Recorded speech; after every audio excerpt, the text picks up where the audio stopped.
Good morning. Good morning to the all experts connected today. Welcome to authorities and experts in the infrastructure mobility. According figures of this morning, we have 150 experts from 25 countries who register for one or both the webinar of today and the coming one. The coming one is planned for next week, December 11th, on the subject of perspective and contribution of road operators and for facilitating automated driving. We are also planning an important event for next February and concerning the evaluation of concrete results from CEF ITS corridors. We are currently busy in producing a little book on the subject, and this booklet will be presented and diffused in the webinar of the coming month of February. Most of the 150 experts who are interested in our activity booked both for today's webinar and the coming one. Today, 110 experts are expected from most of the European countries and few also from overseas countries, including Japan. Welcome to the Japanese colleague. The disease is so hardly beating the human community, and then I wish to recommend to each one of you a safe and peaceful end of this terrible year. Nevertheless, in spite of difficulties of this period, experts of the European ITS platform want me to say that we are strongly determined to carry on our duties where we are highly committed to European common goals of road authorities and operators. The event of today is meant as a symbol of our reaction, of our will to step forward in cooperation. Consequently, I wish to thank so much Arne Lindenberg, who invited me to moderate this debate and who is the official organizer of this webinar. Arne, would you mind introducing the event for us? I certainly will.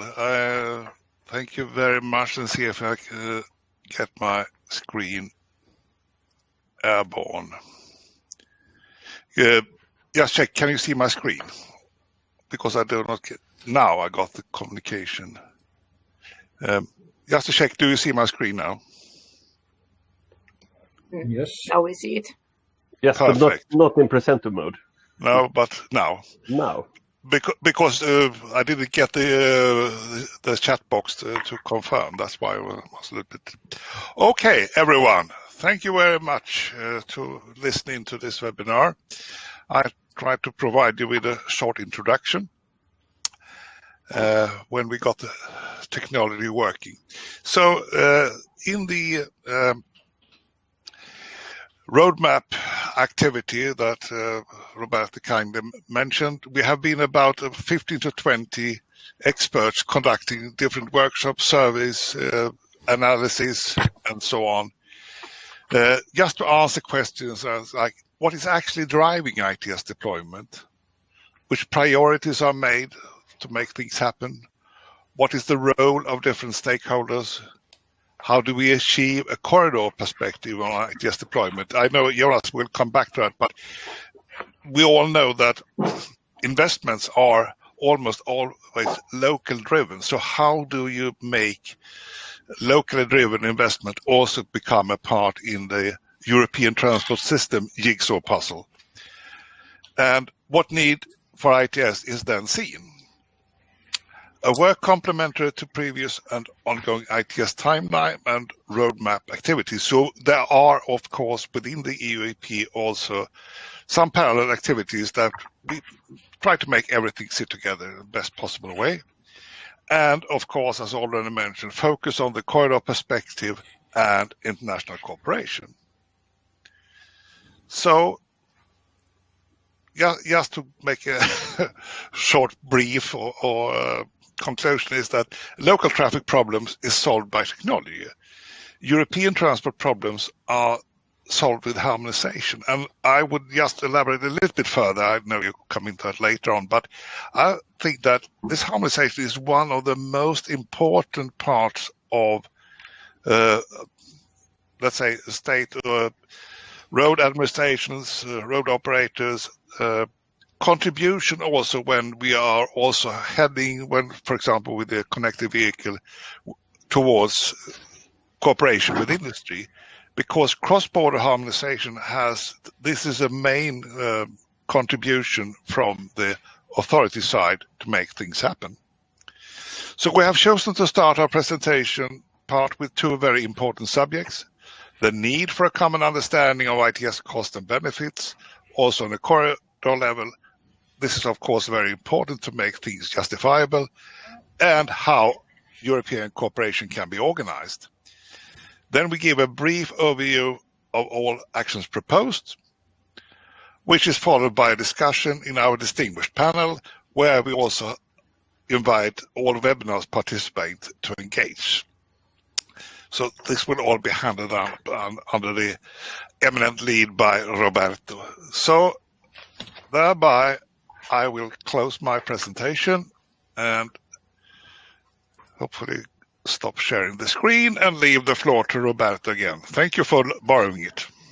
Thank you so much, Arne. Thank you to have animated in this period an efficient group of experts. We are today discussing the key results and the perspective in view of the coming steps of the European policy also. To this purpose, it was planned the presence this morning of Claire Dupré, but this morning, even if she tested already the web facility, she encountered technical problems. I double thank Edoardo Felici, who stepped in the shoes of Claire. And then, Edoardo, please let us know which is the vision of the European Commission in this kind of matters. Thank you, Roberto. Thank you very much, Arne, for the introduction. And greetings on behalf of Claire Dupré as well, our head of unit at the European Commission in the unit of innovative and sustainable transport. She was indeed unable to join us in the last minute, so I'll be happy to step in, even though I know filling her shoes is a very big task. So I'll try my best in any case. You did hear from me in the last webinar as well. So I'll try not to repeat myself too much for those who were already connected last time as well. Of course, from the perspective of the European Commission, and it's been mentioned many times, and I think many of our colleagues talk about these main pillars which we're working on today, which is the European Green Deal and the European Strategy for Data. And we really see that all the work we do also in terms of digitalization is framed under these two main pillars. Of course, transport is directly affected by these two pieces of work. Of course, in the Green Deal, we see the reduction of CO2 emissions as a main driver for the work that we have to do. And in the European Strategy for Data, it's all about making sure that data is actually accessible, exchanged, and shared in a trustworthy way with a clear framework of rules and governance. Now, in our smaller world of DG Move and in our specific unit, working on intelligent transport systems, we have a few initiatives to make sure that we can foster and contribute to these two pillars I mentioned.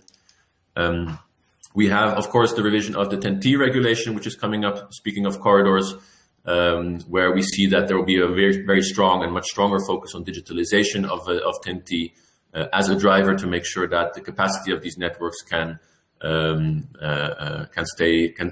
be extended, because obviously spending on infrastructure won't always solve the issues that we have.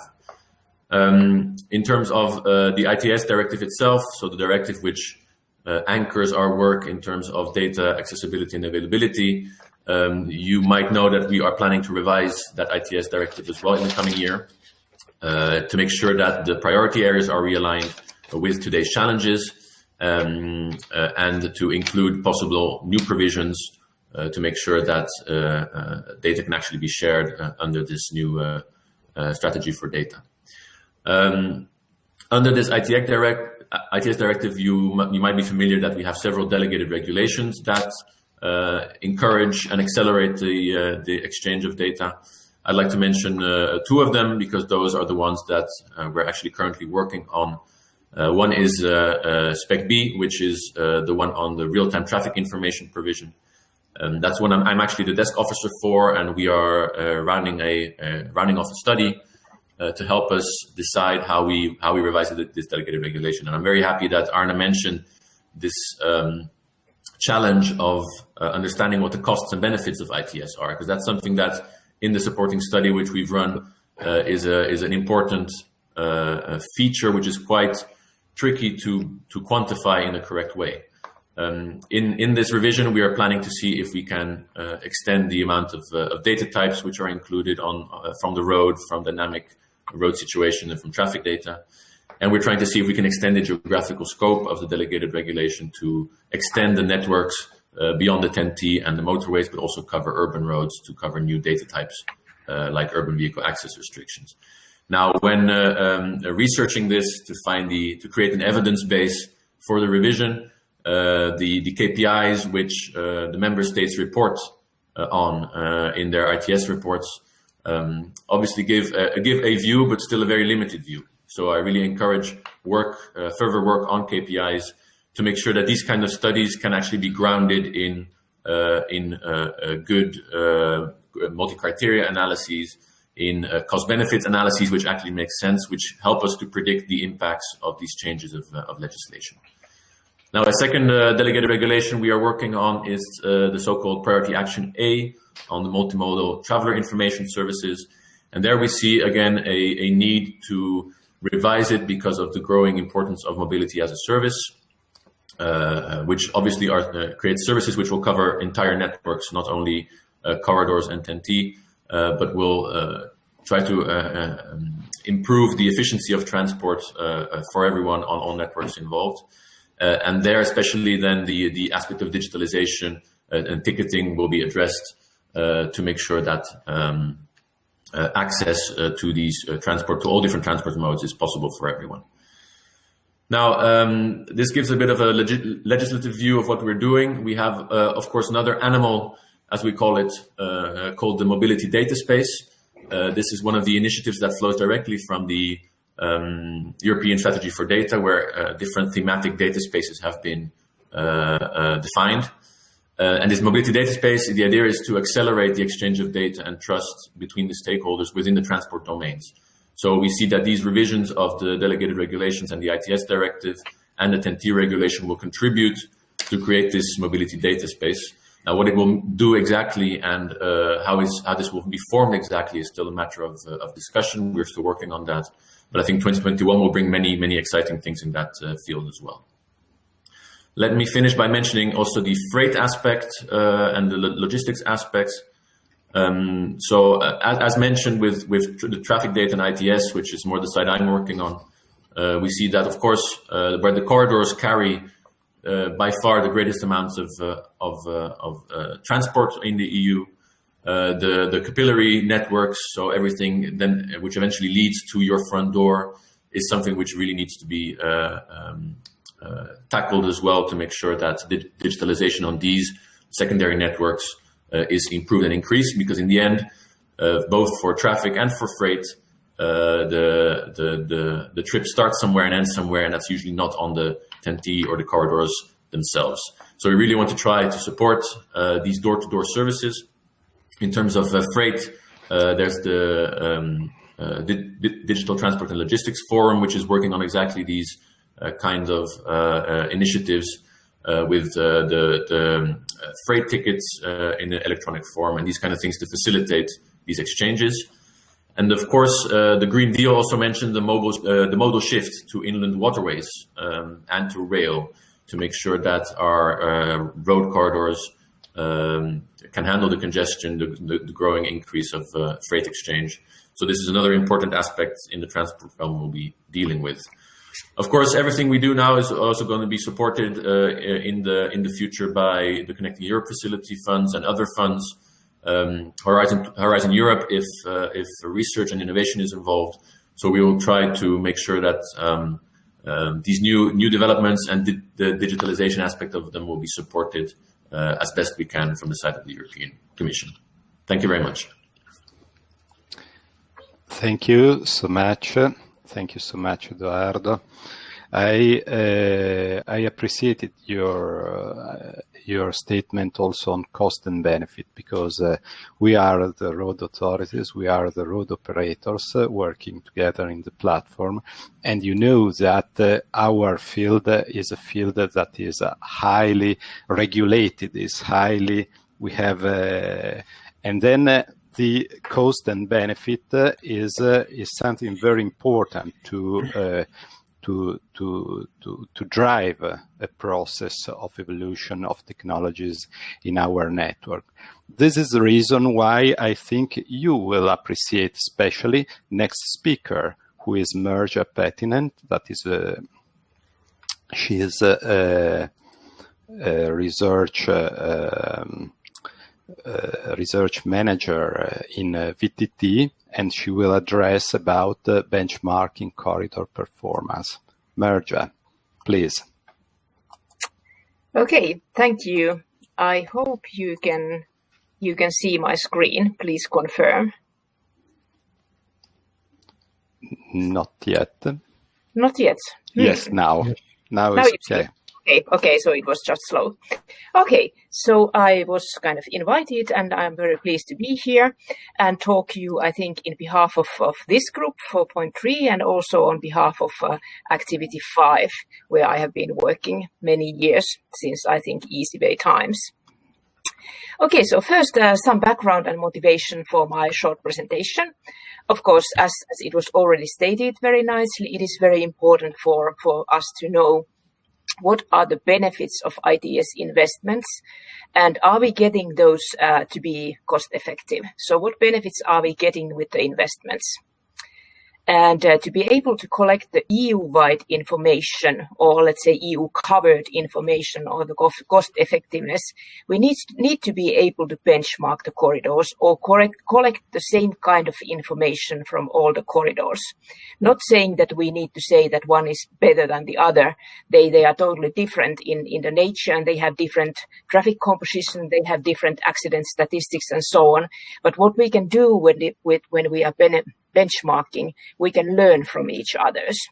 And to learn from each others and to be able to know who is performing how, then we need to have a common set of KPIs, key performance indicators. In addition to those, we also need to harmonize the methodologies to collect the data and to make the actual evaluations, which are also kind of following the similar kind of approaches. So we still need the cooperation between the corridors, as we have done since EasyWay time. And of course, the common goal is to be able to show that the ITS investments are benefiting the transport system and that they are cost effective. So of course, you are all, I think, familiar with these. So the deployment KPIs and the benefit KPIs. And I mostly of course, consider here the benefit KPIs now in my speech. So it's the most important ones are the network efficiency and congestion, improving environmental impacts, improving road safety, and enhanced modal integration. And in Activity 5, we actually created the EUEIP benefit KPIs, which are very much aligned with the EC KPIs. They are a little bit more detailed in some sense, and we also made the modifications where needed, because we collected the data from different countries, different parts of the corridors, and to make sure that we can get the data needed for the comparisons there. And the current CBA calculations, so the actual methodologies and are explained in detailed level in all those corridor reports, which are actually all found in EUEIP evaluation library. And a few corridors have provided corridor-wide evaluation, so you can really get the numbers, how much CO2 emissions were saved due to implementations during those corridor projects. And a few where they didn't cover the whole corridor, they have still a very nice set of different evaluation reports from that area. So we already have a good idea of the benefits in terms of safety, time lost due to congestion, and CO2 emissions. So the missing link is still how to measure the effect from better data. So we already have some data, but then how to estimate when we are improving the data. For instance, if we have a totally new implementation on the roadside, then it's easy to collect the data before the installation of the new system and then after the installation. And then we kind of just compare those before, after, and then we get the data from that. But when we are improving more central systems or just improving the data slightly, then it gets a little bit more complicated. So, for instance, improvements in traffic flow, it's of course a very big goal. And then it's also compared to less time lost due to congestion. It is important. But what if we could measure also the predictability of estimated time of arrival? So, for instance, if you think this corridor, which is very simplified clip art picture gotten from free clip art collection, so you get perfect data from all these points, then you are covering the whole corridor and you are fine. You can very well estimate when you will arrive at the end of this corridor. But what if you are not getting data from the last part of this? Then you may end up having a very big blockage there, incident, and you don't get the information early enough to be rerouted, which would be, of course, hopeful in this thing. So the importance of data coverage. So the missing information of the part of the network may cause, in worst cases, you are missing the flight or the big lorries are missing the ferry. They can't make it. And on the other hand, maybe less severe, but still very frustrating and causing delays and also causing a lot of CO2 emissions, is that if you don't get the information early enough, you end up standing in a huge jam because you just missed the last alternative route junction. So to invest in this part of the corridor, the last part in my previous slide, that would be very critical, and that would actually improve the performance of the whole corridor because of the improved estimated time of arrival predictability. So the development of corridor level KPIs is needed to be able to estimate the price of missing information for that part. And so this is actually very nicely borrowed from my ex-colleague who retired this fall, Virko Rämä, who has been earlier part of this group. So what if you get from travel time, so the change in journey time, average travel time, total travel time, or peak period travel time, to predictability of the travel time, just in time to deliver at right time, in right place, based on the user needs? What kind of KPIs are needed there? And of course, as I already mentioned before, there may be kind of, if you are missing a coverage, even 10% or even less of the corridor, you may still end up having different kind of situation in that part, and then you don't get the kind of very good predictability of the travel time. Thank you. And I also wanted to mention about the digitalization of road transport in Europe webinar that will take place in February. Thanks from my side. Thank you so much, Merjan. I think that your presentation has shown very well how not only the traffic, but also the information need to travel, because if I'm traveling, I need to have the information on the way forward. And much bigger is the event, much farther you need to go with this kind of information, because I need to have an outlook of the situation, mainly if you have major events, when you have tactical information for the little movement. Thank you so much. It was a very nice speech, I think. And now we have instead we continue with another keynote speech that is from Jan Willem Tirolf. I imagine that most of the connected experts knows him. He is from the Netherlands. He is from Rijkswaterstaat, and he is the leader of ITS in his organization.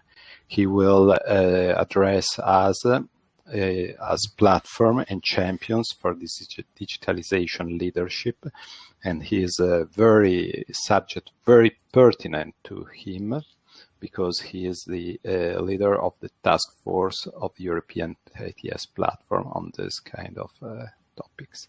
Jan Willem, thank you to speak. Well, thank you very much. Let's see if we can get it on. May I propose maybe to go on with Jonas and you restart your access so that maybe is working. Yes, I think so. I'll try. Jonas, go on, please. That would be just fine.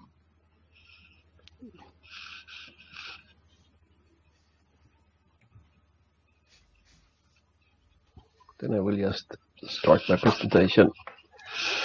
Okay, I hope you see my screen now. I hope you see my screen. Yes, yep. Perfectly. Perfect, all right. Thank you, Roberto, and good luck, Jan Willem, and hello to all of you. Following my presentation, we will continue with the specific aspect of how to organize European cooperation. I will build somewhat further on what Maria has said, but I will actually give you a brief overview of all the work and all the proposals made within our work. But before doing that, I will just make a very important statement. And that is that in our work, we have had a strictly corridor perspective, which means that in our work, we have left out proposals for projects and activities that are dealing with local traffic problems like congestions, safety hazards, etc. But that does not mean that all those local ITS measures are unimportant. It's rather the opposite. The performance of European transport corridors are totally dependent on functioning links. So the fact that we are not proposing actions in this field does not mean that they are unimportant. It's rather the opposite. They are very important. The actions that we propose do not replace all these local measures, local actions. We complete them. The question in our work has been, which digitalization actions are needed on the corridor level that are not accounted for on the local level? So that has been our specific. So remember that we are building further, not replacing. Now, what is the difference between a road perspective and a corridor perspective? Because that's an important starting point. The best way to answer that is to point at the difference in perception. Traffic is what you perceive when you drive. It is the situation around you, and it is a situation that is observed by is seen on the monitors in the traffic management centers. Corridors, they are used for transport. Transport is, of course, part of the traffic around you, as the road is part of the corridor. But the transport perspective is what you get when you look at the road network and the corridors and movements from above. Most important is that you see how different transport modes interconnect at specific hubs and at nodes, etc. So a corridor perspective means that you have an intermodal perspective as well. And I think that is very important to remember.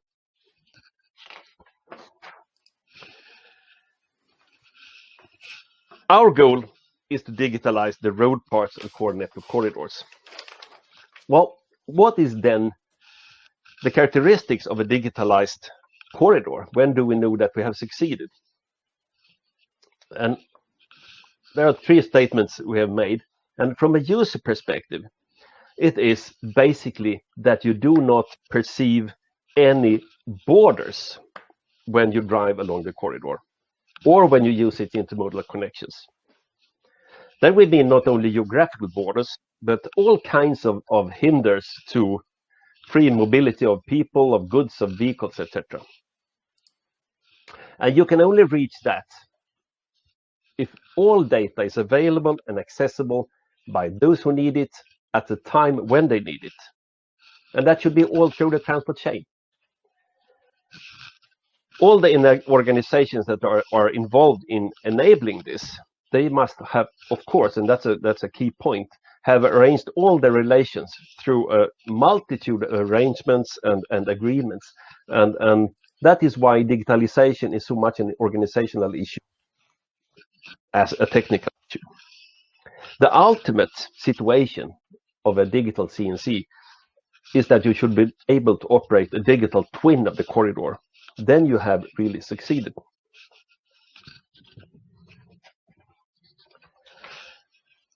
Now turning to our actual proposals.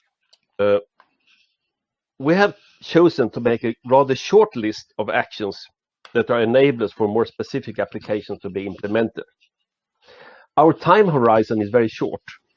All actions that we propose can start now and should be finalized within a maximum of 5 years, because we really believe that there are no reasons at all to delay the startup of this work.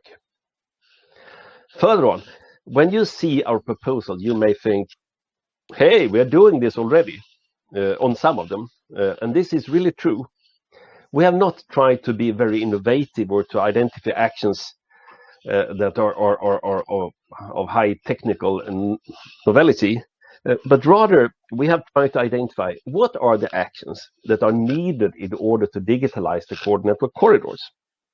If similar efforts or these efforts are already made or ongoing, the better, because then we can build further on what we have in our detailed recommendations and move a step further. So rather to build on than to innovate. And it is very important to understand that we are not dealing with rocket science here. Our proposals are very much building on existing work and adding elements of organization, harmonization, etc. And this is really not high tech, as you will see. Our actions are divided into 3 groups, which I will now present. First of all, we have the actions to establish an organizational base, and Jan Willem will, of course, further this issue. Then we have a set of actions to establish technical preconditions. And then finally, we have a set of actions for core network corridor performance assessment. But because as Maria said, if you cannot measure progress, you don't know if you have done anything good at all.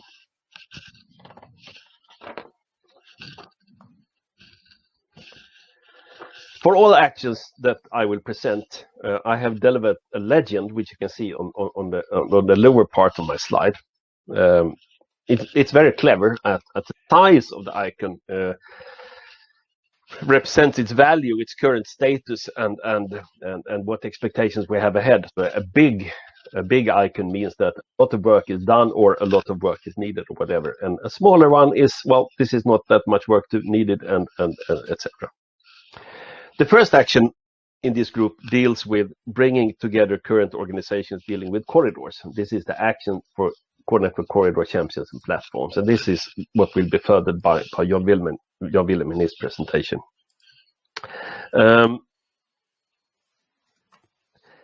Here, of course, we can see that some work is ongoing.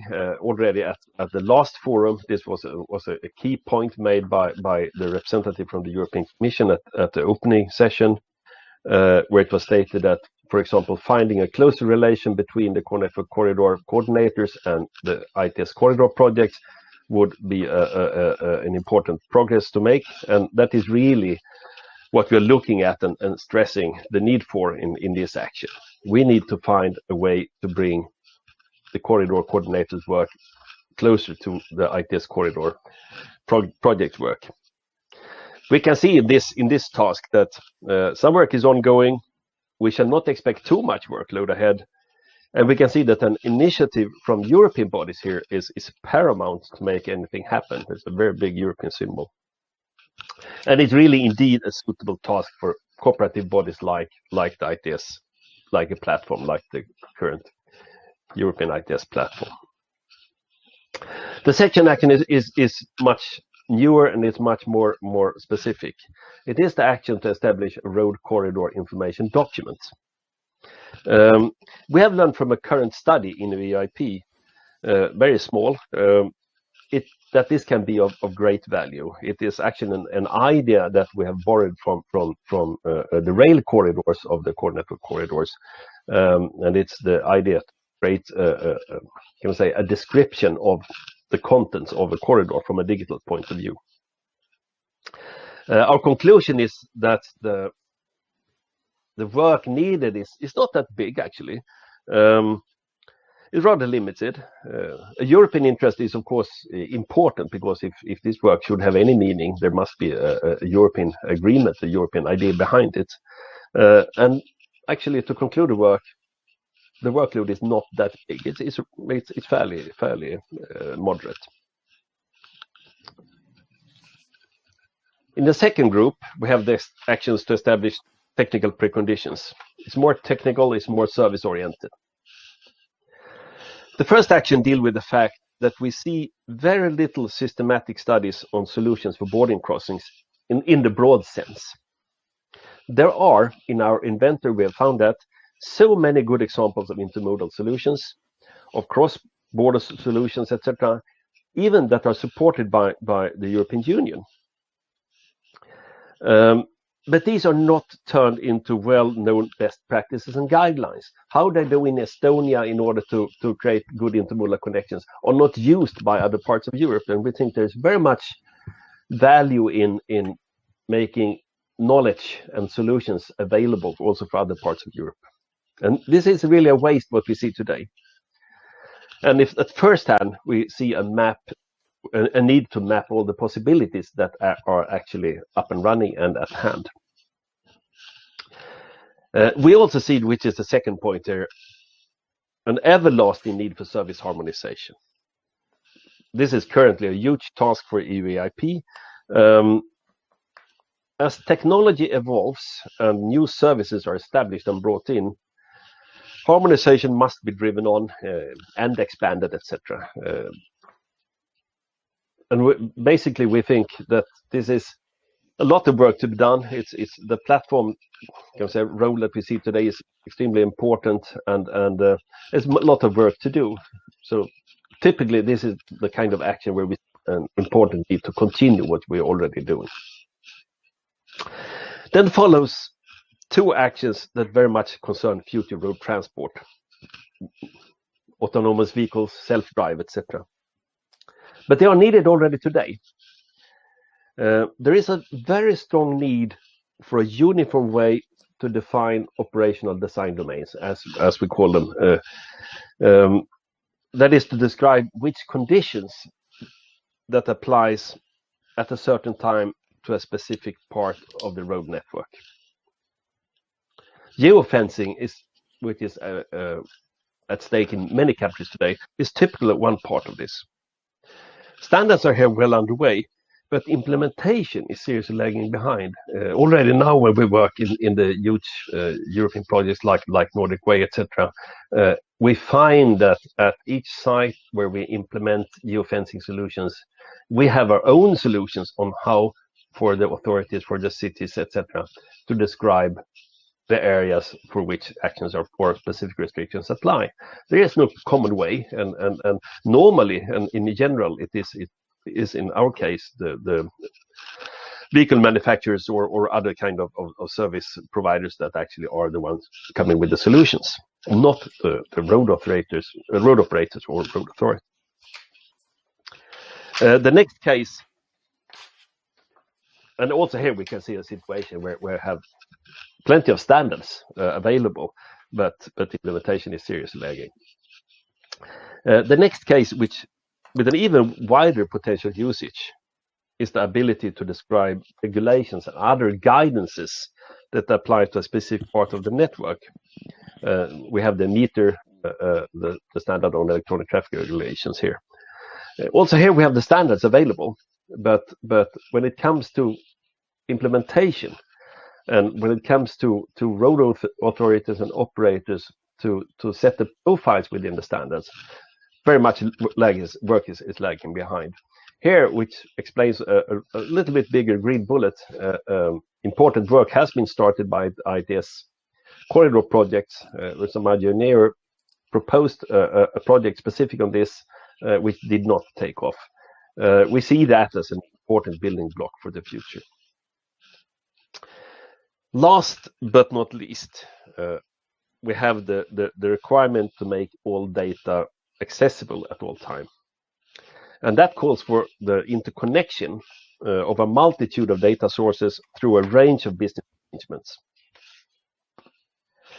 The present call on a PSR on federating national access points provides here a very interesting starting point for the work, but we see a wider need.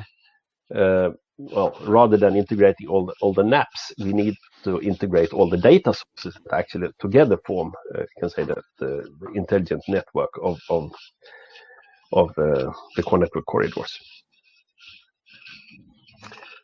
And then finally, the actions for core network corridor performance assessment. If you cannot measure performance and benchmark achievements between corridors, the interest in digitalization will be lower, and there will be much less guidance in how to allocate resources. What we currently see is, and that is very much from the list of EUEIP and also from the European Commission, is a range of KPIs that measure performance in terms of how many or how much, which could be accidents, emissions, whatever. But there are really no good KPIs reflecting the digital performance. Maria made a statement here on estimating the precision in ETA assessment or prognosis forecasts. And that is typically a KPI measuring the digital quality of the core network corridor. And I think that could function as one example, but that was more an example what is possible. I think we need to pursue this issue. We think we need to pursue this issue in order to find a really good case, a really good set of KPIs that measure the digital performance. Furthermore, and that should not be forgotten, in order to enable international benchmarking, we do need, in the end, a toolbox with agreed impact values. What we work with today in EUEIP is the fact that all countries engaged in the work have different values on the impacts. That makes benchmarking complicated, makes impact estimation much more difficult. Then if we look at the final action for collection and compilation of assessment data, all icons are big. That is really, you can say, the one action where all icons are big. And that reflects similar to the... Yes, I got it. Similar to the harmonization assessment. Then hold on, Jan Willem. I will just finalize mine. The last action really represents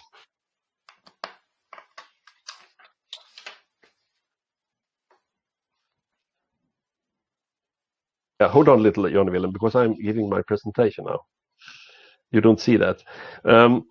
Anyway, the last bullet reflects the fact that what we do today in EIP, and which was also introduced by and presented by Maria, all the ITS corridor projects collect data, pile data, and we do it in a uniform way, and we actually agree the data to the European level and present the results. That is also an everlasting need. And as new services are brought in, new methods are changed, or methods are changed, the need is growing, and we just need to continue and even further it. And that is really the conclusion of our actions. Not very many, not very wide, rather precise, but they are together building, you can say, an information infrastructure for the digitalization of the core network corridors. What we have seen is that there is a lot of work ongoing on most of these issues, on most of these themes. There are action ongoing, but there is still a lot of work to do. And we also conclude that support and interest from the European Union is important, and platforms can play an important role. And I guess that Jan Willem, now following me, will actually highlight that further. If you want more detailed information on our proposals, please read our full report, because there we have actually made in-depth presentations of all these actions, presenting the status and how to step further, etc.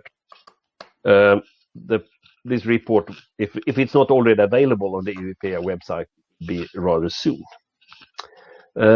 Thank you much for your attention, and yes, Roberto, I leave the floor back to you.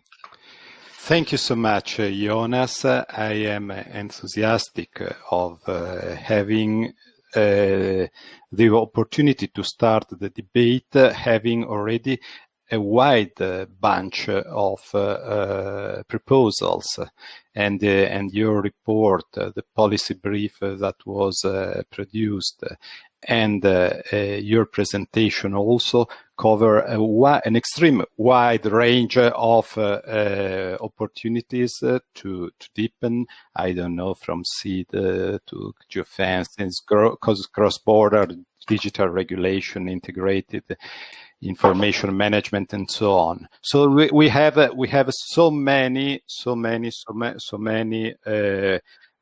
proposals and ideas to step forward. But I want to stick on two of your concepts. One, you said we are not sending rockets on the moon, and that's correct. We are the operators. We operate roads, and we want people to benefit today. Of course, we are keen, we support the research for the future, but we need to be today on the evolution. And then your concept, we need to have an horizon that is short, you said. And we need to have this short horizon because we want to impact now, and because also the technology is changing. And then to have a vision that is able to impact now, today, now and here, on the objectives of greening, of safety, and efficient mobility. Jan Willem, did you solve the problem, maybe? It seems, according to Padua, they can see me now, so I hope you can see me now. Fantastic. Jan Willem. Right, so you are the boss. Me on the screen. Yeah. Right, okay. Let's see. Platforms and champions for digitalization. Let's see. Now change it. Right. The core network corridors from building to using. The CEF1 program, which started in 2014, focused very much on building hard infrastructure. And those projects were characterized by being national, being single modal, and it was about the materials steel and concrete.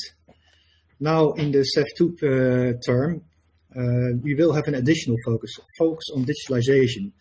But actually, I would rather like to use the word using. And when we focus on using, that is characterized by that it's being cross-border, that it is multimodal, that it's about users. And the material, it's digitalization, data, information services, smart traffic management, automation. So, if that's the case, then we must see how can we organize and realize that, because we have different types of projects, not just national or local projects, which can be standalone less or more, but we need to connect. And when do things happen?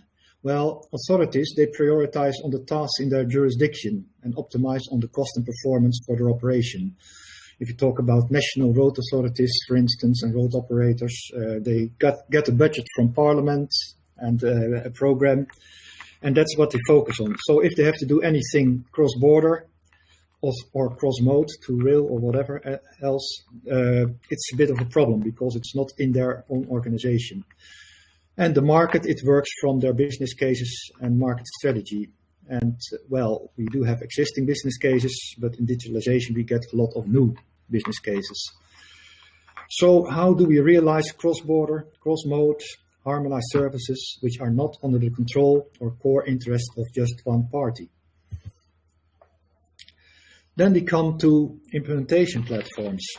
And I do stress implementation because implementation platforms are different from R&D platforms or other types of platforms. Because if you talk about implementation, you have a 24 responsibility and you have a jurisdiction, an area you are responsible for. The roads as a mode, for instance, and your country. And Parliament, like I said, would decide, at least at the higher levels, on your program and your budget. So you would not easily diverge from that because you have responsibilities. Then about cooperation, you have multilateral cooperation.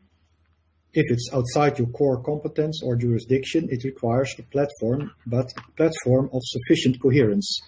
The members of that platform need to have a common view, a common interest, and therefore are willing and able to really cooperate there. If you take it one step further, go to multimodal and corridor-wide, or even Europe-wide cooperation, it requires a network of platforms. You cannot have just one platform dealing with everything in every detail. So you need to cooperate between platforms. And what makes platform work? Well, first of all, we need an initiative, and that could be a political initiative. Then we need to organize the platform in such a way that the participants feel close enough, have a common problem, a common competence also, to really execute things. Of course, trust is very important in such a platform. There will be a need for financial support because it is outside of the core competence and the core responsibilities. And usually you need a champion to motivate and help guide all layers where the platform has to deal with. Sometimes those champions are twins, one more at the political side and one more at the content side, knowing what should be done in more detail. And for instance, in the core network corridors, we have as a champion the coordinators, and the 9 coordinators. And one consideration is that it can cost considerable effort and time to create an implementation platform, functioning implementation platform. So there's a recommendation to make use of those that already exist, because organizing such a platform in a serious way and make it work, it will take a long time if you start from a greenfield. Which platforms are there for ITS? Well, there are a lot of them. I mention a few of them which are most relevant if you talk about digitalization of the core network corridors. Then in the field of connected, cooperative and automated driving, short that is CCAM, we do have a CCAM platform. Well, I labeled it study, it's wider than that, but it is not the actual implementation itself there. Then Commission is trying to establish a CCAM partnership for sharing of data and tests. And then we have C-Roads, which is looking into functional and technical standardization. Then the Digital Transport and Logistics Forum, which was already mentioned by the Commission, which is looking into e-freight standardization. Also very important, certainly for road transport, but also for other modes. And then shortly we will see the establishment of a national access points platform. The national access points, they go about the accessibility of the traffic and travel data in the member states. And this new platform, it will include the existing DATEX platform and work, TNITS, which is for digital maps, and some other activities as well. So for data itself, coordination of data, this NAP platform will be very important. Then we have the existing European ITS platform, which is a platform of road authorities and road operators. And it is about the implementation, harmonization and coordination, and also evaluation and monitoring. And it works closely together with at the moment, 5 ITS implementation corridors. And those ITS implementation corridors, they cover almost all of the CNC corridors at this point. So just a picture which is very familiar to those who are operating and working in EIP, but for other people it may be new. This is these are the 9 core network corridors of Europe. These are the ITS corridors, and you can see that on the one hand they cover most of the CNC corridors, and that they are a bit wider. And why are they wider? Because they are about information and data. And information is usually not restricted to just one segment of a road, but usually it is applicable and used for an area. And therefore in the CEF regulations also for ITS there is an exception that you can work with your projects on the CNC corridors, but you can have 30% of work outside if you can motivate that it benefits the CNC corridors, the operation and the performance of the CNC corridors. And finally, this is what we call the East-West corridor. It is not an implementation corridor. It is exchange of knowledge corridor in preparation of hopefully an implementation corridor. And this just gives you the picture of the relation of CNC corridors and ITS corridors. Here again are the members of EIP and the ITS corridors. And then almost at the end, what are the instruments to make for the digitalization of CNC corridors? Well, first of all, we need to have a European definition of the goals. Which goals for digitalization and performance do you want to achieve? We need to have that for the point on the horizon, which direction we have to work, where do we need to go to.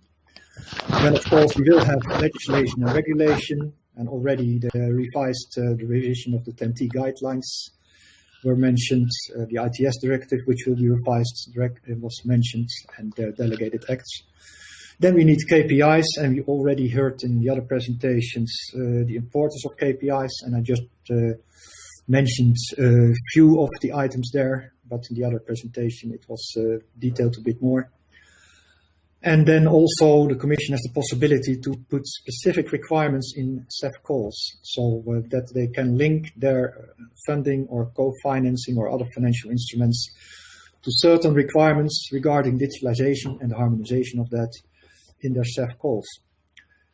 And then in the CNC corridors, a digitalization work group is needed, where we can see that the work of the platforms like EIP, but also an NAP, but also for rail and for other modes, can come together in such a way that it is well organized when implemented in the CNCs.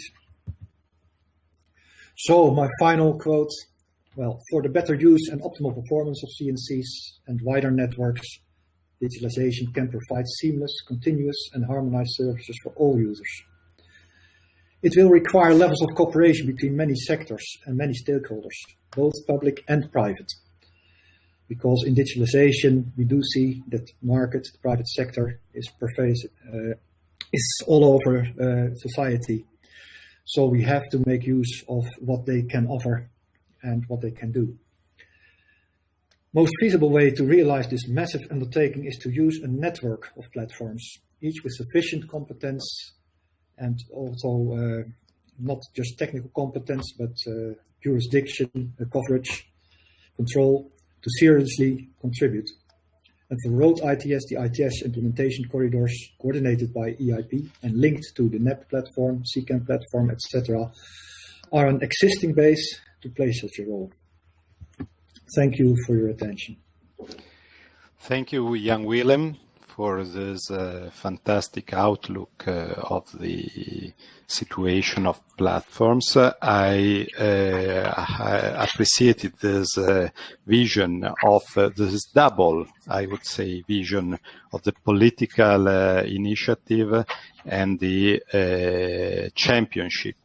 We need to have the two hands of the same situation. And then I think that in some way there's so many platforms that are currently active, and also our platform that is delivering today and along this year has delivered results, is an important and interesting example as per our sector, as per the road operators and so on. And then I would like to ask the European Commission for a first reaction, not a conclusion, but a first reaction on this bunch of discussion. And then I will ask the same to Arne as leader of this activity. Thank you, Roberto, and thanks to all the speakers for their interesting presentations. I double-checked my calendar. It is not Friday the 13th, so I guess the technical issues we've been having are simply bad luck on everyone's side. I'm glad that we could see Jan Willem's presentation in the end. I'm glad that Jonas mentioned the new program support action, which we're launching this month. To launch the coordination mechanism to federate national access points. I think this is an example of the way of working which is required now in the coming years to make sure that we link all these initiatives together. So, I mean, the PSA is going to be an example of how to bring together certain initiatives which have fostered digitalization in the past few years, things like the DATEX2 standardization, TNITS, the national access point coordination. You see that these were all separate islands, obviously benefiting specific goals, but because, of course, things are starting to integrate more and more, the program support action has the goal to bring these together. Now, this, I think, is an example of how we should continue working in the next few years, because in the end, for someone who's driving on European roads, they won't see the difference between a core network corridor and ITS corridor. They see a road where they want to travel on in a safe manner, in an efficient manner, with as little hinder and congestion as possible. I think this idea that we need to then make sure that the entire value chain of data which lies under these specific goals that we have for our infrastructure is analyzed and works in a coordinated manner. Data availability in itself will not impact anything which is happening on the roads if data is not being used and taken up by service providers and by road authorities to make services better. That's really what I'd like to advocate, is that we need to see digitalization and the work that we do really from the beginning to the end, knowing that if you push one lever at the beginning of the data chain, you might see conclusions or an outcome which you might not expect. And that's what makes creating KPIs for ITS so tricky, but also so challenging, because in the end, we need to start understanding the integration from beginning to the end and work together to make sure that all these handovers and all these different fields of work that we have collaborate closely. Thank you so much, Edoardo. Before leaving the word to Arne, I would like to inform all the audience that they can ask to the director of this event through the chat to make intervention, and then you can you can enter into the debate, because now, after this first answer, we will have the part of more interactive debate. Arne, please. I think I will add one or two reflections to what I've heard, also looking back to the process behind us in the roadmap work. What was quite interesting conclusion some years ago is that we found that when we're discussing with the community, we saw a division that either there was a lot of focus on taking care of legacy system, which is highly relevant. You need to do things better. There is a trend rather to upgrade than expand. And on the other side, a focus on, let's say, very futuristic or very much long ahead, and seemed to be some sort of lack of focus on what we actually have to do here and now, which I think is, from this presentation, is trying to fill up. I would also say that what we see, also try to a little bit paving the ground for incoming speakers, is what we actually see is always, I would say, in parallel two processes. You have things that actually, they will happen just from sheer market logics. They will happen. But there are other things that if you need to see that something should be done to improve the transport system, it doesn't always happen by itself, obviously. And then you have to, let's say, it's not all about money. You have to have a discussion on what incentives are needed just to make things happen. I think that was also addressed by Jonas. So what I would say as a final conclusion from my side, I think the what we do have as the new asset in the transport system is really a functionality in terms of the connected vehicle. With that type of functionality, you can arrange a wide area of services can be facilitated. And I would say that the main driver is, from a society perspective, it's all about using the available transport system as effective as possible. It's of course an issue of money, but it's also an issue of space, actually, because we cannot allocate an abundance of space just for transport purposes. And from industrial perspective, I would say that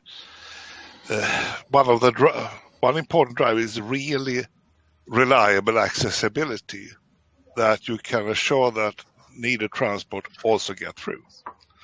And I think that's, Roberto, ends my, let's say, philosophical introduction to the rest of the discussion.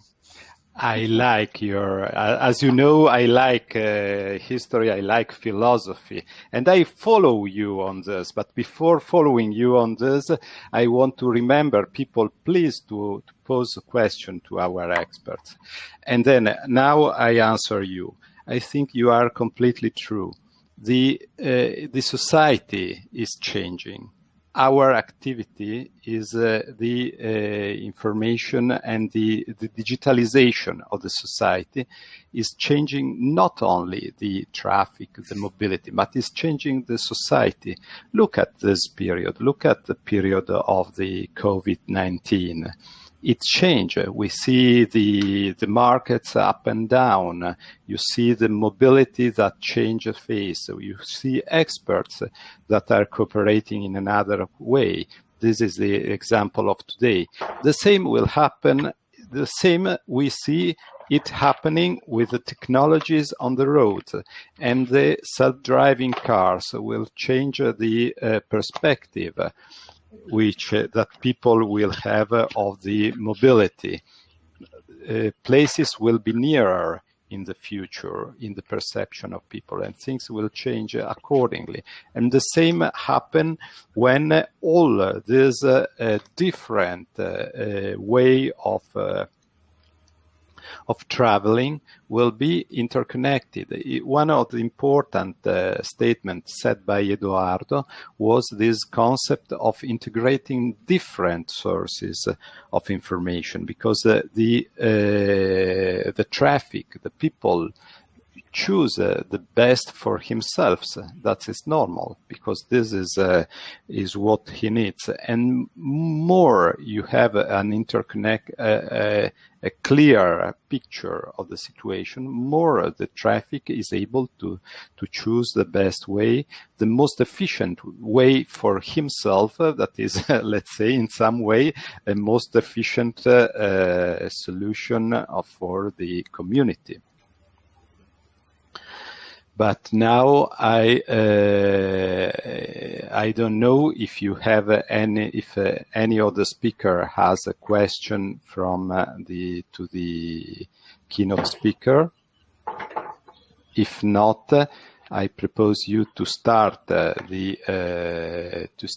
panel discussion, in which our experts will discuss on these topics, and then I introduce to you the two colleagues that are added to this discussion, and we have the pleasure to have here two important stakeholders, one from telecommunication business and the other from automotive business. And then we have, in fact, Stefan Myrberg from Ericsson, who is the business development management on connected and vehicle and transport, and Ulrik Janusson, that is from Scania, and he's a technology leader on connectivity.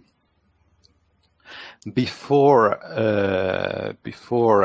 starting my own question that I prepared, thanks to the kind cooperation of Jonas and Arne also, I would like to know if you have any initial statement and reaction to this to the debate of today. Stefan. Yes, thank you. So I think the debate has been very interesting and brought up many interesting questions, and also gives a good update on where we are standing now on cooperating around digital exchange of data and along the corridors. From the telecom industry, we are supposed to deliver this sharing of data. We are actually have the transport network for the digital assets that is being discussed right now. And what we see is an increasing demand for more capacity, of course, in the digital communication that is happening in all society. And it has increased even further now during the COVID pandemic, when people use digital services even more. And on the road networks, we see that it's also increasing, and we see that there are several drivers for this. One is the automation of vehicles, which for sure will lead to more need for data transfer. The vehicles will be connected to a much higher extent, but then also the people who used to drive the vehicles will now use more digital services, and also the goods services will use more connectivity. And this is happening pretty fast. So it's important for us to cooperate now with the road authorities and vehicle manufacturers and transport operators to enable this for European Union to be in the forefront when it comes to connected vehicles being safe, efficient, and sustainable. Thank you. Happy to say to understand that also from a communication perspective is important. This kind of cooperation that we are fostering on at the level of the traffic, let's say, operators, and what is instead the automotive point of view? And then Ulrich, Thank you very much. Do you want to start with your starting statement? Yes, so speaking from automotive side and OEMs, Scania, and of course from the perspective also of our customers, which is the most the perspective we always need to take. When we talk about consuming data, I was very happy to hear that this statement about not rocket science. I think sometimes, I'm sure you're familiar with this idea of the three horizons. It's a thought model that has been launched by, I think, McKinsey, where you need to think about how you develop different services and offerings and technological development in general. And when we say that the first horizon would be extend the core, like working with your here and now operations. The second one is develop new opportunities to take one step further. And finally, the last and third horizon is to create viable options, to try to kind of look a bit further into the future. And from my perspective, I see that sometimes, or perhaps a lot of times, there is a pretty large focus on the Horizon 1 and Horizon 3. So, of course, we are very busy with trying to fix and improve on what we do currently today in the first horizon. And of course, it's kind of, if you allow me the word sexy, to think about the far future and big new ideas. But sometimes the second horizon of developing new opportunities and actually making them work, that is perhaps not a bit underdone. So I really appreciate this focus on hands-on, continue the work that has been done, and to keep a sustained effort. And yeah, I think this is a big theme that I will probably come back to in this debate or discussion we're going to have. But for sure, with regards to national access points and so on. Is a good hint to think on the three horizon, to have a short one, to have a middle horizon, and a long term. This is clearly important for all businesses. In the case of your production, but the same is for roads. You need to have a plan, because the implementation you need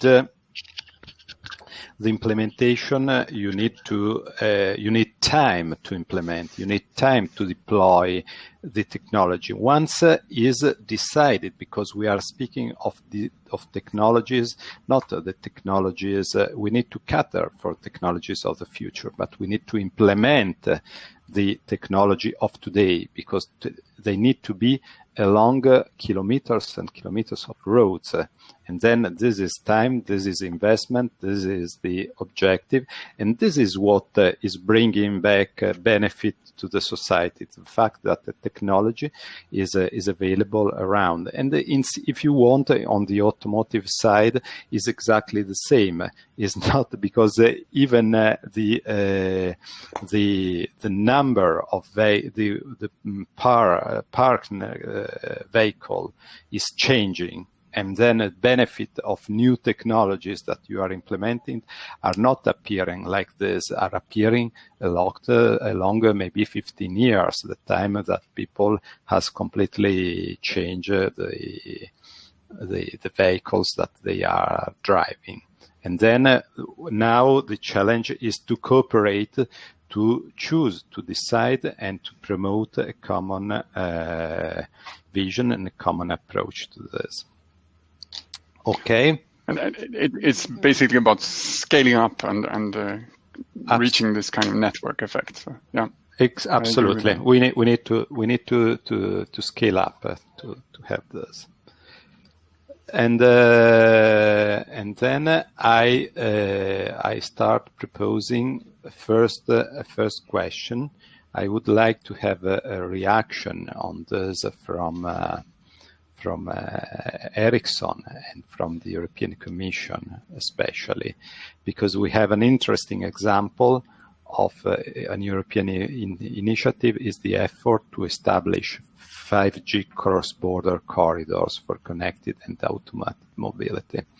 I have a number of questions on these topics. The first bunch, how does this work fit into the idea of digitalization of the core network corridors? Because you know that you have seen from the presentation of Jan Willem, but we are aware because it's one of the main operation, is one of the main vision of the European Commission.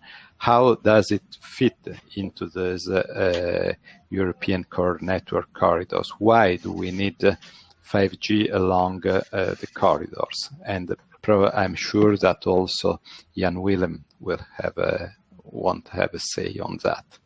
But first, I ask you to react, and then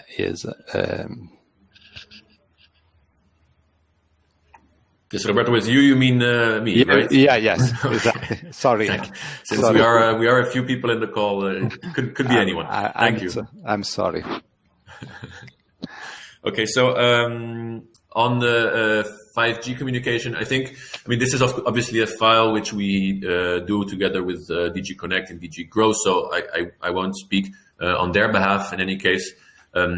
I'm going to say something obvious and maybe more on a personal title than specifically on behalf of the Commission. So what we see with what I see with 5G is, of course, a great promise of a great way to accelerate all kinds of services and communication.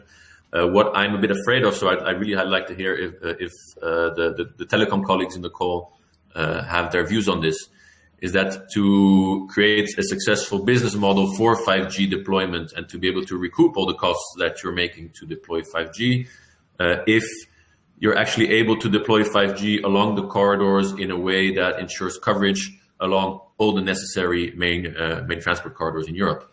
I can imagine that if the 5G business case has to rely solely on traffic-related business cases in very rural or remote areas, that it might be less interesting for you to deploy 5G in these cases, and that would have implications, of course, on the levels of service that people enjoy on sections of motorway or corridors which are not in very urban areas. There's been a lot of discussion on 4G and coverage of 4G rollout, and this related specifically to the eCall dossier. But there, I gather that, of course, even with 4G, we do not yet have coverage that ensures sufficient connectivity on motorways and networks. So I really wonder if we can work together and make sure that 5G does reach that kind of levels of service. Thank you. And now the reaction of Stefan. Do we have a business model? Is asking the Commission. Do we have a coverage and continuity about the corridors in a corridor perspective, not in the city, let's say, perspective that is different, because this is a corridor's perspective. Yes. So, I mean, normally the business case for cellular communication is then related to where people live, where they work, and where they act otherwise. So, but in addition to that, we also have industrial demand, and we have societal demand, such as this one. So, in this case, on many of the corridor highways, there is so much traffic so many people and customers are traveling and moving there. So the 4G and also the 5G coverage will be sufficient for ordinary communication. But there could be black spots in more rural areas. And also the communication networks built for ordinary commercial reasons are mainly built to facilitate communication of people using their phones to do various types of services, and not by itself built for all the vehicle services that we see coming. So there is a need to cooperate with authorities, vehicle providers, and with EU to secure coverage and capacity along these corridors if we want all the vehicles to be highly connected and to enable services to fast data exchange for traffic safety, and also to enable connected and automated mobility. So the connectivity and capacity will not be perfect along all the corridors just by itself. There is a need to engage and cooperate there. And we do see that there are parallel business models here, and that is brought up also in the work with the 5G corridors. The business model question is on the table there, which we welcome very much. Thank you so much. I think we need we have a very important need of cooperation between road authorities and operators and telecom operators, and the rule is that we are living with. For instance, I have in my mind the European Directive for Road Tunnels. The European Directive for Road Tunnels ask to have a system of communication in tunnels. And this is something that is provided by you, is not under the control of the road operator, as is any other provision in that rule is asking for is direct to the road operators. This kind of provision is a provision for telecom operator, and this is something that is related to safety, and then is something that is related to a responsibility in some way of continuity of a service, is a responsibility in the case of a major event. And this is more we are, let's say, working together, more we are working in an interconnected way, more this kind of, let's say, shared responsibility will happen, and more you will be,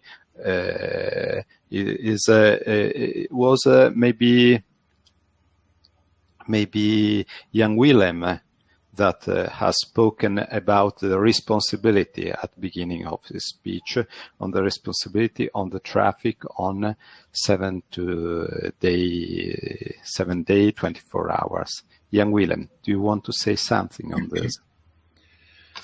Well, yes, this is a clear case where cooperation is in order. And I had the same considerations as the Commission already mentioned. What will be the business case for coverage of core network corridors and motorways?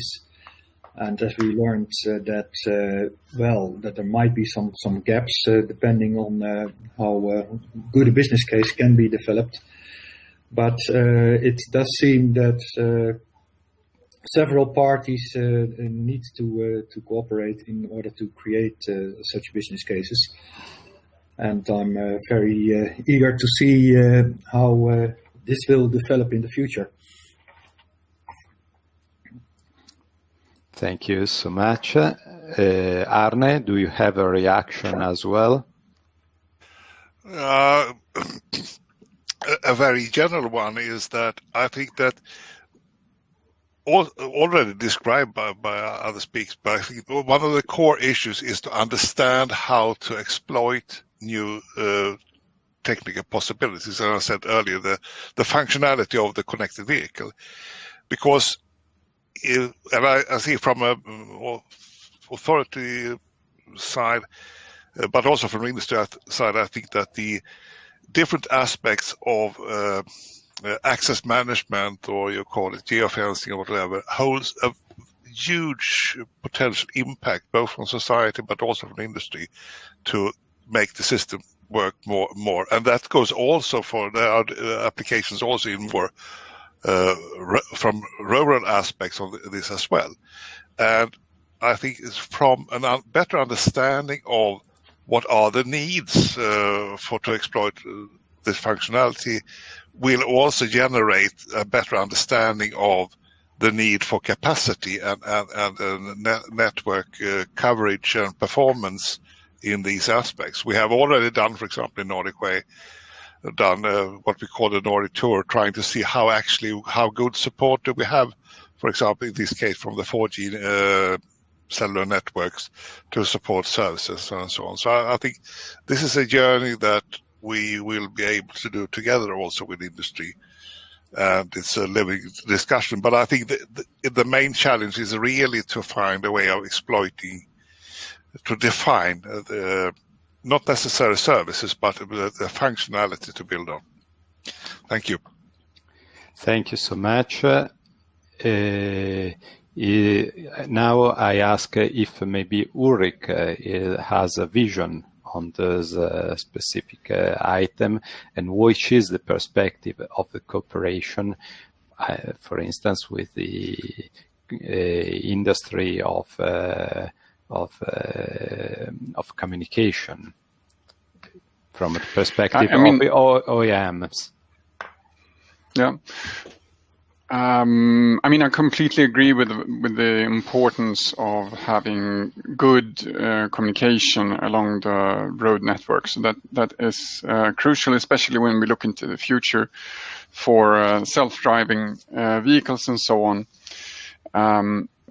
We could just think about a quite challenging use case such as remote driving, and there it is really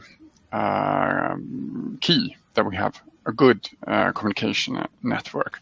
However, it's called autonomous driving for a reason. Also, the trucks that we will put on the road that are self-driving will be able to drive and take care of the situation in a safe way, also without a connection to the network. This is a core requirement.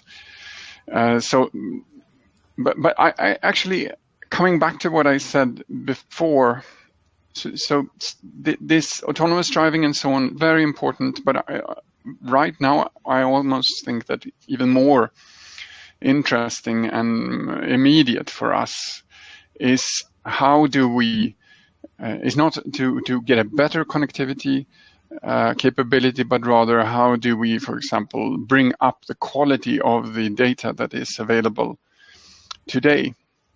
So as I mentioned before, the national access points is a very, very promising and very much appreciated. But the big trick here, before it really we get big value, is that the quality needs to be higher and needs to be more unified. At least the quality needs to be known, and also it needs to be easier to integrate with it. Here, the initiatives on federation of NAPs is appreciated. But I want to highlight that as a very, very important concern. I fully agree that this is the challenge of this. I would say is the challenge of the century to put together data and to make this data of a quality, get out data of sufficient quality to perform better services. This is the real challenge. We, within the frame of the European ITS platform, we devoted a specific activity to this implemented definition of quality of data from the perspective of the road operators. Of course, more and more stakeholders are appearing on the scenario of the traffic, because you have the OEMs, you have the service providers, you have Google, you have a number of actors that did not have a traditional presence in the information, but now have stepped into the market, now have information, and all this information need to be available to make the best choice, as I said, in the interest of citizens. Finally, your customers are the same users of the roads, and then our customers in some way. And then this is what we need to work for. We need to work together to collect the information, to have a sufficient quality, and to make it available to everybody. Anybody from the audience is willing to react on this also? Merjan and or Jonas or Arne? Perhaps I would like to ask Maria, are there any ideas or movements on actually trying to evaluate the quality of data, quality of service, so to speak, that is provided on the corridors, I mean?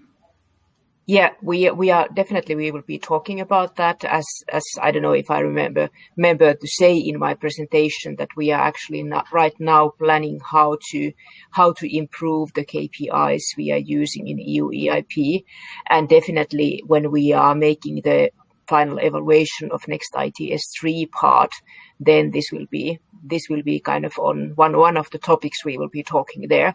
And we are trying to collect the information from all the member states if we are getting something that is already measuring the quality of the data.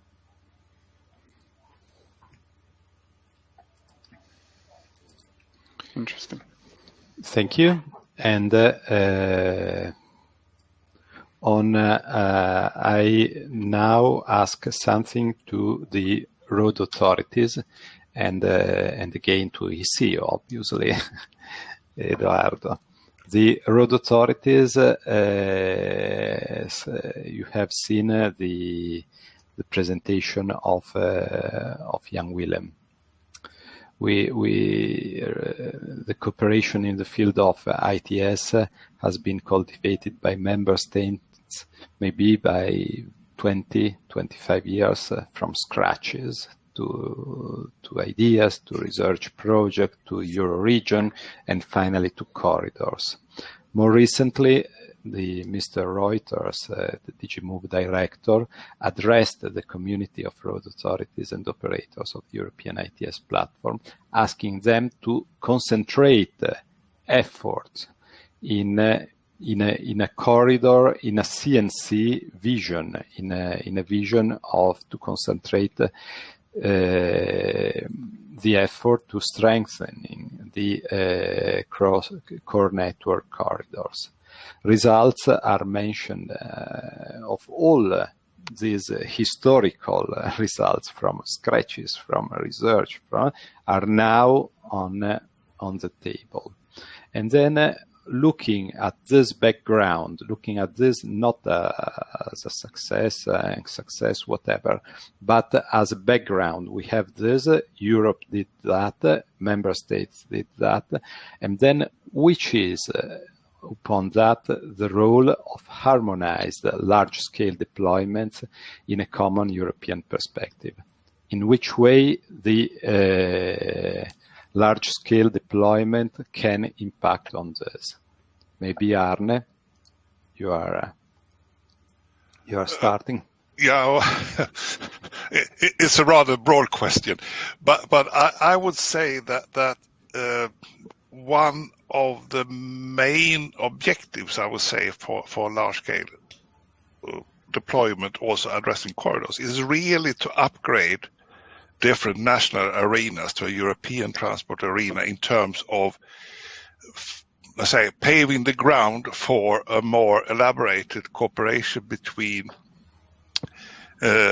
national administrations and a cross-border cooperation both between national administrations and also with industry. What we, for example, are doing in the Nordic Way CITS deployment project. And I think that's one of the core issues really to providing, supporting large-scale deployment, because you can actually, what I refer to, you then gives the opportunity to actually add what you do at a national level, also make that form part of a European transport system. Thank you so much. I, considering that was considered by you a complex question, I pose the same to Jan Willem, but I add also another question. What is the priority that we could imagine for the deployment in the TEN-T in view of boosting the process towards European objectives? So which is the role and what could be considered the priority towards the road safety, Green Deal, digitalization, and so on? Well, to prioritize between political and policy ambitions, I would rather like to leave that to politics. But for the moment, we do have the Green Deal, and as a tool, but also as an improvement of society as a whole, the digital strategy, which will be complemented with a strategy for mobility, smart and sustainable mobility. On 9 December, I was informed. What I do think is it is a massive undertaking and a massive ambition. So what will happen certainly is that a number of implementations will still be on a local or national basis, but we need to make sure that those national implementations, and they may not only be national implementations from authorities, but we certainly should consider market services and market sources in order to fill in this huge task. That we have some common principles, and that we have ways to describe and measure how we do perform and how we do implement. So that while the actual implementation still is a local or national matter, apart from what industry does, but we need to react on industry as national authorities in order to make sure that we are interoperable and that their vehicles and their communication do fit into the whole system and vice versa. So I would say, and maybe I can reflect also on the question of Ulrich about quality. The most important thing and the most feasible thing for the short term is that we describe mechanisms for describing quality. How can we describe quality? We will have multiple sources, a myriad of sources of data and information across Europe from many modes, from many providers. And it is, I think, an illusion that in the short term, or maybe even long term, everything will be harmonized or standardized, but we will make huge steps towards that. But very important is that we have a mechanism of definitions on how to describe quality, so that if you have a data set, that you know what its quality is, what you can expect of it. And then we also will have service providers in the market which can make a business of aggregating different types of information and data, etc. But I do think that regarding information, that is certainly a priority. Thank you so much. And now to the answer of Edoardo, and then the question is the same, which is the role of harmonized large-scale deployment, maybe the priority that the politicians over you are willing to do through these European policies, and how can we strengthen this for this cooperation? Okay, thanks, Roberto. Let me clarify two things. I do not consider myself a politician, but a European civil servant.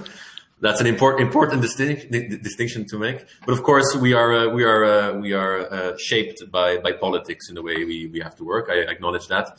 Second, for me, this question is even broader because I do not have the years of experience that Arne and Jan Willem have in the ITS sector. So I'll consider it from an even broader perspective, if you allow me that.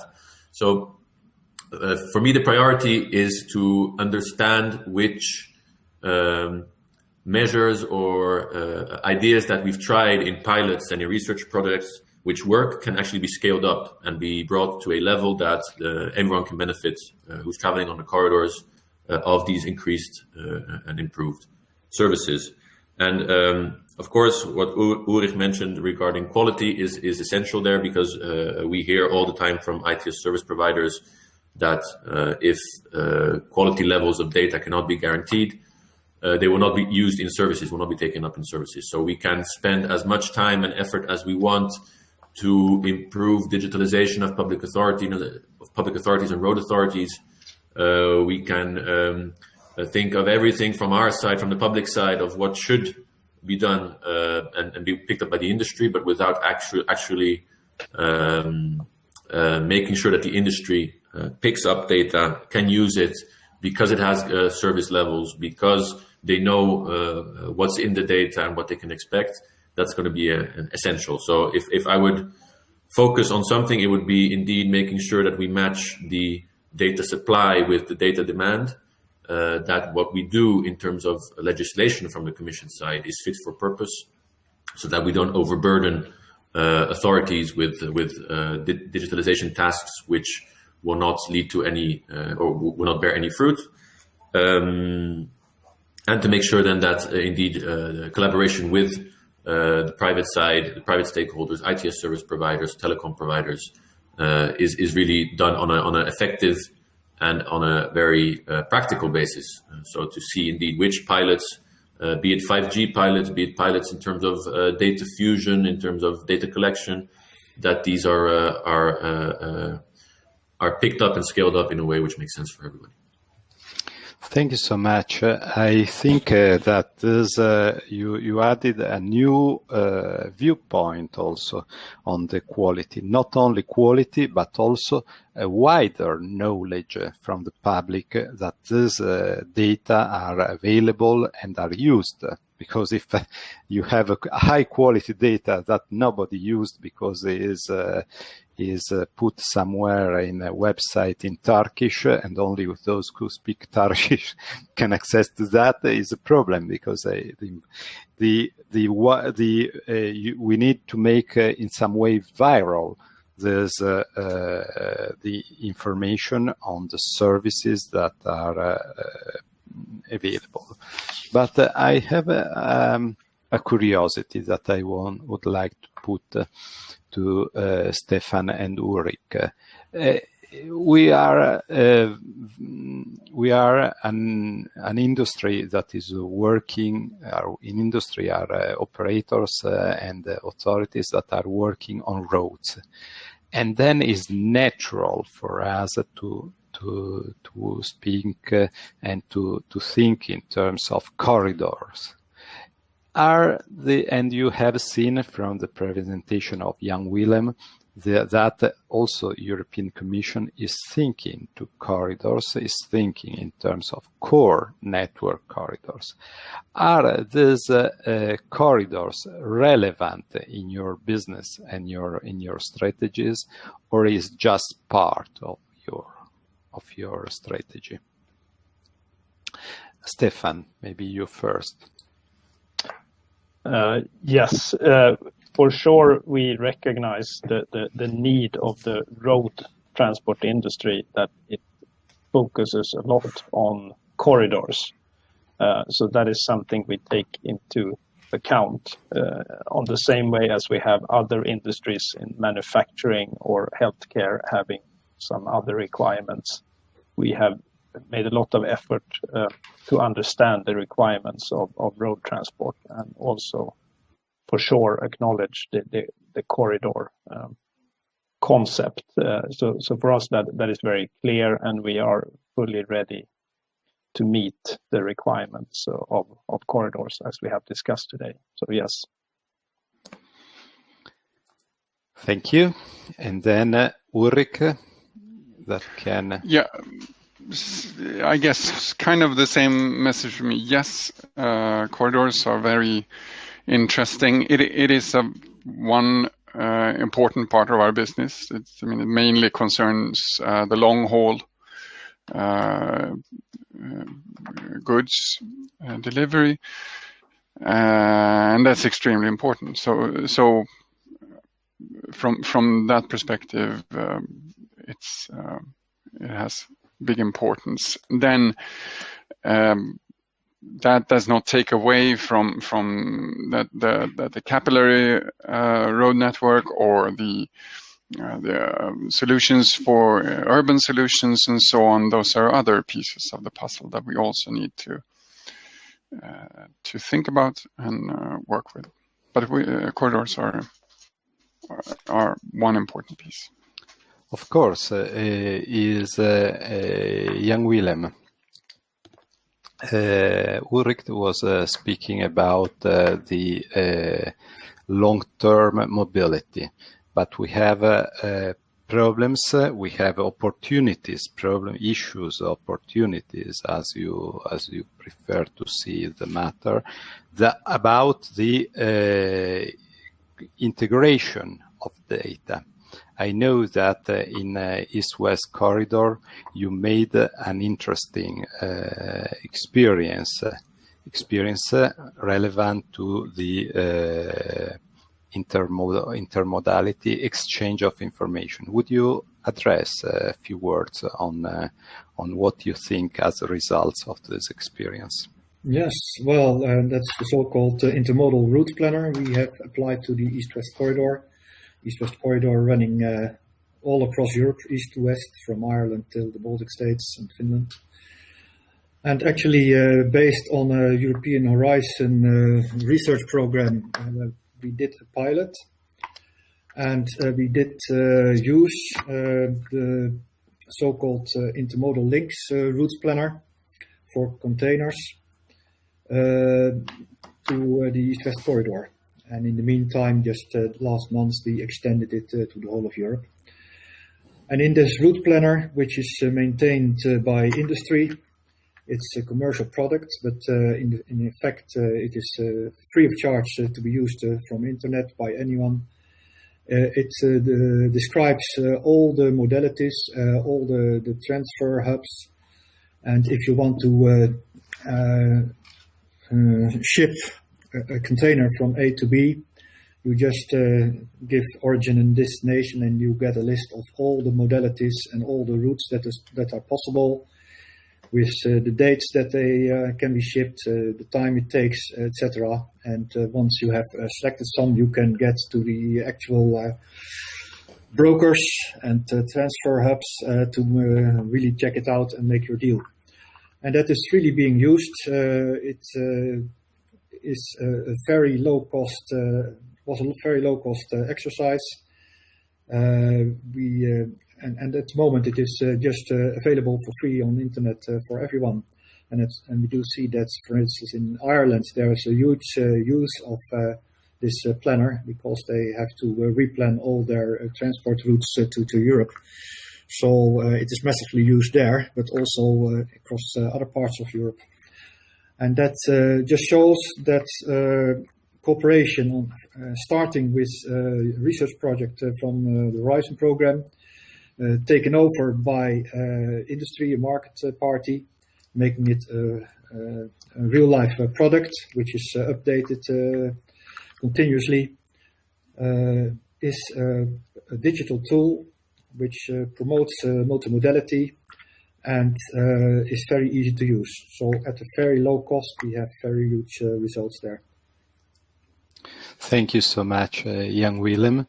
And before closing this part of the debate concerning road authorities, I would like to ask the other industries and then telecom and vehicles if what you recommend to road authorities and operators. What is missing in our perspective of the business? What we are missing when we are working in this idea of corridors? Maybe other points you could recommend us to take in charge. If we are not perfect, of course. That's self-evident.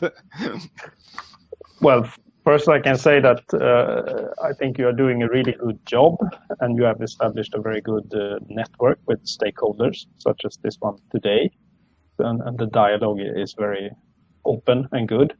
So, but I think the ambition of making data available, of sharing data, and having good quality of data is very good. But maybe just to add something, it was mentioned that this is not rocket science, and maybe it's not. But we do believe that many of the road users want to use rocket science in their daily life and in their business. So that is something I would like to send into the debate, that your work is more to coordinate and facilitate, but some of the road users actually want to apply rocket science, both for moving people and goods, but for other reasons while they are using these corridors. I think that is something just to add to the discussion here. Of course, the more we are making complex, more the system is complex, like more is critical, and more can be attacked, and it becomes also a problem of security, and also a problem of complexity in handling this. And you clearly address this fact. And Ulrich, do you have any suggestion for our vision? I am not sure I want to comment on the big vision. Of course, there are things to work with. Of course, not everything is perfect. I'm sure there are plenty of fights and things to disagree about, for example, around ODDs and the development of that, which is very important. But I'm sure there will be some sticking points there. But yeah, that's a classic of devil is in the details. So. I wouldn't really give any guidance on the big vision or changes in direction at this point in time to you. Just keep up the good work. I fully agree that devil is in the details, because we are making big jobs, but finally the information is needed at a certain time, at a certain spot, and it's always the most difficult problem is to coordinate this. But now back to the platforms. Jan Willem and Edoardo, the European ITS platform started actions in order to establish closer relationship with the offices of core network coordinators. And Jan Willem, you are the one who more fostered this kind of concept, and you did a great job on that. Would you address which is the current status? For instance, if you see an impact on this kind of action within the frame of recently issues planned for CNC or whatever else? And I will ask Edoardo to react on this with his opinion on that. Well, we had a long, during number of actions and activities in order to create awareness about digitalization in the CNC corridors, because the CNC corridors, they are characterized by the fact that they are a collection of individual projects. Well, my black and white word. And in order to make sure that those individual projects link together, if it's about rail or roads or waterways, well, it's obvious. You just have to make sure that at the border you continue at the same point. But if you start to talk about the use and about digitalization, and for roads and interface to other modes, that is ITS, it becomes very much important that you take further steps of harmonization, further steps of real connection, etc. So we had a number of interventions at CNC forums, but also in a working group which was established by Mrs. Troutman about digitalization. And there we started to discuss what it is about. So in the first place, creating awareness. What we did see is that in the last work plans of the CNC corridors, an increasing number of ITS projects are being taken on board. And it has been done in a number of those corridors. And I do know that also, for instance, Stephanie Kleine had interventions at ScanMed at the forum of Pat Cox. We had it addressed in the meeting of the corridor coordinators, as was reported back by Mr. Schecki of Atlantic Corridor. So it has been for the past couple of years a campaign of creating awareness, and we do see results now that ITS projects are increasing in the work plans. Next step would be that we, together with what is already there or what is being planned in the field of ITS and other modes digitalization, is further brought together with some kind of coordination. Like I said, we do have platforms. There will be more platforms, and we cannot make a platform which deals with it all, but we can have a network of platforms. And someplace in the CNC corridors, there needs to be a place where the findings and the progress of all those individual platforms come together in order to create coherence. So we have come certainly a long way. And we do see progress, but the next step would be that things are brought together in a more consistent way with the linking of platforms and also closer linking to the CNC corridor programs. I like this guy, and because you have has not also only answered to the question, but he made also proposal. What do you think, Eduard, about this? He said we need to exploit better to make a better coverage to other core network corridors. We need to work together to have a network of platform. I like this concept of Jan Willem, to have a network of platforms that cooperate together to get results of different stakeholders.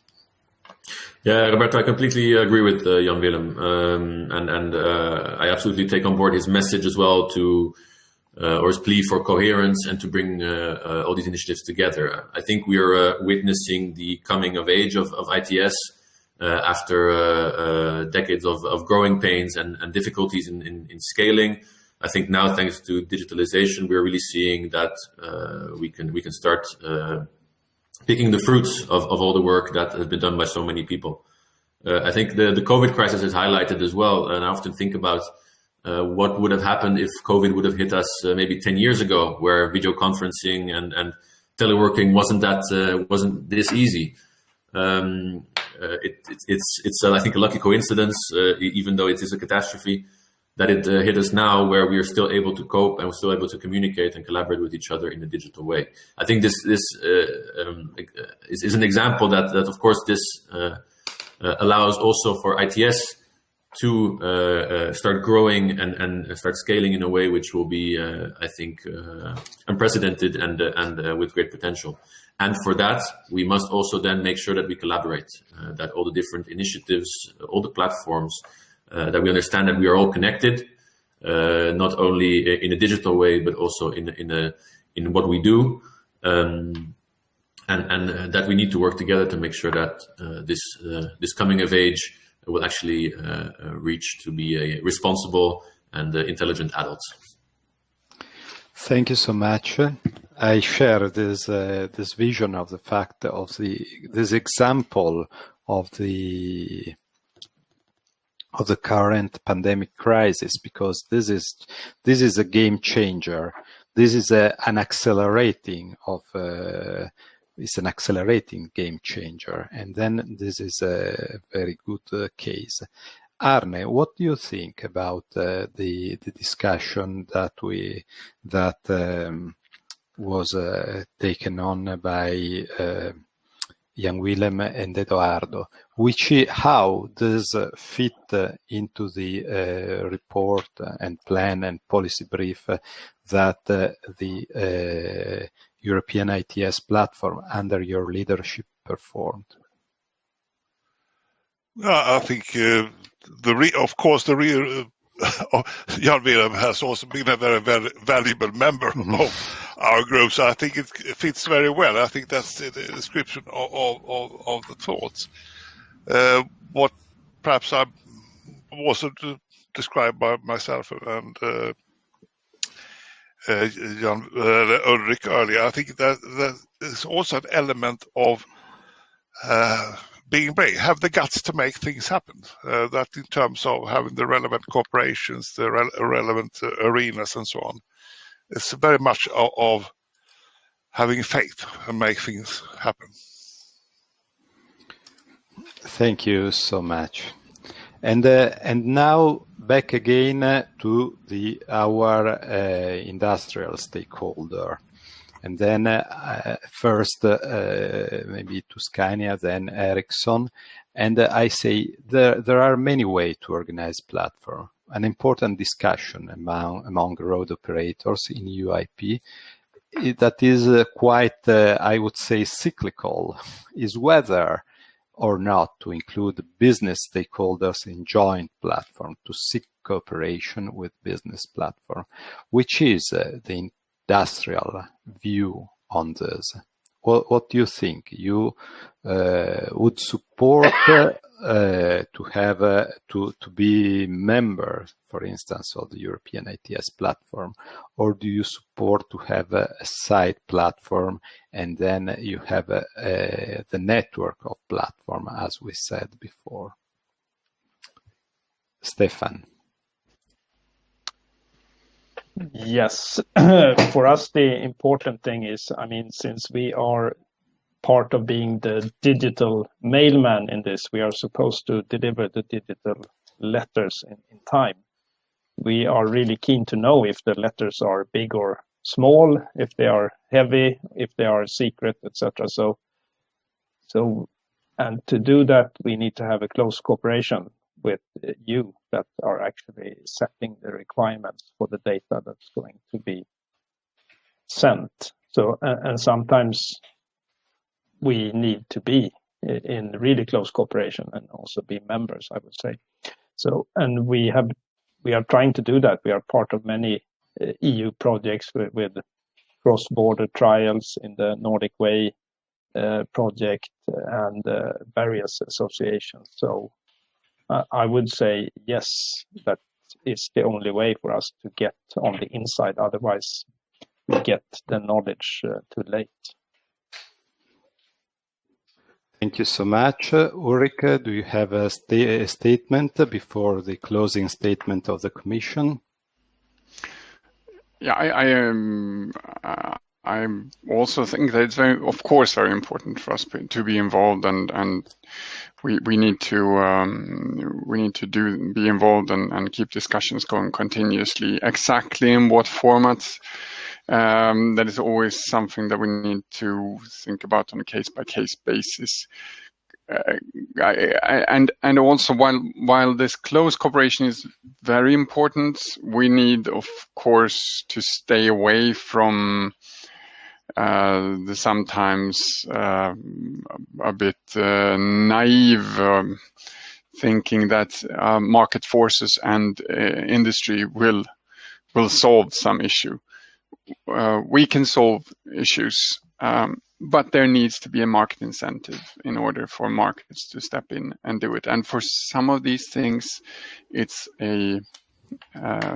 requires a heavy role for road operators and even higher level European levels. Thank you so much. Good speakers and bad moderator make late the organization of this webinar. Edoardo, please, the final word. Roberto, let me thank you for hosting us today, and I think I speak on behalf of all of us where we say that we had absolutely we didn't have the feeling that you were a bad moderator. Let me stress that. Thank you to everyone, and thank you to the audience as well. And I guess apologies for the technical issues we had. I'll be very brief because I think the points that have been made have been very clear and very interesting. I'd like to end then with what Arne also suggested, saying, we need to, what do we need to do here and now? From our side, I think what we're doing here and now is making sure that our legislation, our ITS legislation, and these new pillars of the Green Deal and strategy for data are implemented, they make sense, and that the impacts of these are translated in a way that the private sector can use this to create their business models, to improve their business models, and to grow. I think this requires continuous communication between us, between public and private sectors. It requires to make sure that we exchange our ideas and knowledge, that we use these platforms and these occasions like these webinars to do so. Because in the end, whatever efforts we do on the public side, if they're not picked up by private stakeholders, they will be of no use, and vice versa. So it really requires us to work in synergy, in collaborations as a ITS family, to make sure that we do reach our goals in terms of safety, in terms of access to our cities and to our corridors, and of connectivity. Thank you so much, and then see you at next webinar. Goodbye, everybody. Thank you very much. Bye-bye. Thank you. Goodbye. And Merry Christmas.